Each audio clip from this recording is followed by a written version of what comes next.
Watch നിങ്ങൾ കെട്ടിയിട്ടുണ്ടെങ്കിൽ ഞാനൊരു interesting ആയിട്ടുള്ള ഒരു എക്സസൈസ് പറഞ്ഞുതരാം. ഇപ്പോൾ നിങ്ങൾ കെട്ടിയിരിക്കുന്ന വാച്ച് ഭൂരിഭാഗം ആൾക്കാർ ഇടത് കൈയിലാണ് കെട്ടാറുള്ളത്. ഒന്ന് അഴിച്ചിട്ട് അതിനെ ഒന്ന് വലത് കൈയിലേക്ക് ഒന്ന് ആക്കുക. ഞാൻ തന്നെ ഒന്ന് ചെയ്തു നോക്കട്ടെ. ഏത് കയ്യിലാണോ മറ്റു കൈയിലേക്ക് ഒന്ന് മാറ്റുക. ചെയ്തു നോക്കിയോ? അതോ ചെയ്തുകൊണ്ടിരിക്കുകയാണോ? എന്ത് തോന്നുന്നു? ഇപ്പോൾ ഒന്ന് രണ്ട് കാര്യങ്ങൾ നിങ്ങൾക്ക് ഇപ്പോൾ തോന്നുന്നുണ്ടാവും. ഒന്ന്, ഈ വാച്ചിന് ഇത്രയും ഭാരം ഉണ്ടായിരുന്നു, ഇത് ഇവിടെ തന്നെയാണോ കെട്ടേണ്ടത്, തിരിച്ചങ്ങോട്ട് തന്നെ കെട്ടണ്ടേ? ഞാനൊരു കാര്യം ഗ്യാരണ്ടി ചെയ്യാം, 15, 20, 30 മിനിറ്റ് നിങ്ങൾ ഈ വാച്ച് അവിടെ കെട്ടിവെക്കുക. എത്ര നേരം കഴിഞ്ഞാലും നിങ്ങളുടെ ബ്രെയിൻ നിങ്ങൾക്കൊരു കമാൻഡ് തന്നുകൊണ്ടിരിക്കും, ഇത് ഇപ്പുറത്തെ കയ്യിലേക്ക് മാറ്റാൻ പറയും. ഇത് എന്തുകൊണ്ടാണ് സംഭവിക്കുന്നത്? എന്തുകൊണ്ടാണ് പെട്ടെന്ന് എനിക്ക് ഈ വാച്ചിന് ഭാരം തോന്നുന്നത്? ഇത്ര നേരമില്ലായിരുന്ന ഭാരം എന്തുകൊണ്ടാണ് ഇതൊരു ഡിസ്കംഫോർട്ട് എനിക്ക് ക്രിയേറ്റ് ചെയ്യുന്നത്? ഇതിന് പറയുന്നത് ഫെമിലിയാരിറ്റി സോൺ എന്ന് പറയും. ഈ ഫെമിലിയാരിറ്റി സോണിന് പുറത്തേക്ക് നിങ്ങൾ എന്തെങ്കിലും ചെയ്യാൻ പോയി കഴിഞ്ഞാൽ ബ്രെയിൻ വളരെയധികം അസ്വസ്ഥനാവും. അതുകൊണ്ടാണല്ലോ നമ്മൾ ഡിന്നർ കഴിക്കുന്ന സമയത്ത് നമ്മുടെ ഡൈനിങ് ടേബിളിന് ചുറ്റും 8 ചെയർ ഉണ്ടെങ്കിലും എല്ലാ ദിവസവും ഒരു ചെയർ തന്നെ ഇരുന്നല്ലേ നമ്മൾ ഭക്ഷണം കഴിക്കുക. മറ്റൊരു ചെയറിലേക്കൊന്ന് മാറിയിരിക്കാന്ന് വിചാരിച്ചു കഴിഞ്ഞാൽ അപ്പോൾ തന്നെ നമ്മുടെ ബ്രെയിൻ പ്രശ്നം ഉണ്ടാകും. കാരണം അത് ഫെമിലിയർ അല്ല. ഫെമിലിയർ അല്ലാത്തൊരു കാര്യം ചെയ്യണമെങ്കിൽ ബ്രെയിനിന് കണ്ടമാനം എനർജി കൺസ്യൂം ചെയ്യേണ്ടി വരും. ഇതിപ്പോൾ എൻ്റെ ബ്രെയിൻ ഇങ്ങനെ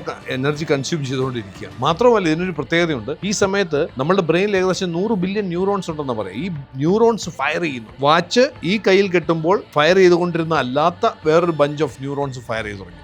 ഇത് എന്തിനാണ് ഇങ്ങനെ ചെയ്യുന്നതെന്ന് ചോദിച്ചാൽ, സിമ്പിളായിട്ട് പറയുകയാണെങ്കിൽ നമ്മുടെ ബ്രെയിനിന്റെ പവർ ഒന്ന് മനസ്സിലാക്കാനും ബ്രെയിൻ എങ്ങനെ പ്രവർത്തിക്കുന്നു മനസ്സിലാക്കാനാണ്. Familiarity zone. പുതുതായി എന്തെങ്കിലും കാര്യം ചെയ്യുന്ന സമയത്ത് നിങ്ങൾക്ക് റെസിസ്റ്റൻസ് തോന്നാറ്, പുതുതായി എന്തെങ്കിലും കാര്യങ്ങൾ ചെയ്യണമെന്ന് തോന്നുന്ന സമയത്ത് അല്ലെങ്കിൽ ചെയ്യാനായി ഇറങ്ങിത്തിരിക്കുമ്പോൾ നിങ്ങൾക്ക് തടസ്സങ്ങൾ തോന്നാറുണ്ട്. ഇത് തന്നെ കാര്യം. അതുകൊണ്ട് ഇത് വലിയ പ്രശ്നമുള്ള കാര്യമൊന്നുമല്ല. ഇത് നിങ്ങളുടെ ബ്രെയിനിന്റെ ഒരു ഫീച്ചറാണ്. നമ്മുടെ ബ്രെയിൻ, മനുഷ്യന്റെ ബ്രെയിൻ പ്രവർത്തിക്കുന്ന രീതി ഇതാണ്. അതുകൊണ്ട് നിങ്ങൾ എന്തെങ്കിലും ഒരു പുതുതായൊരു കാര്യം ചെയ്യുക, പുതുതായിട്ടൊരു ഭക്ഷണം ടേസ്റ്റ് ചെയ്യാൻ തീരുമാനിക്കും, ആ സമയത്ത് നിങ്ങൾക്ക് റെസിസ്റ്റൻസ് ഫീൽ ചെയ്യുന്നുണ്ടെങ്കിൽ നിങ്ങളുടെ ബ്രെയിൻ ശരിയായി വർക്ക് ചെയ്യുന്നുണ്ട് എന്നർത്ഥം.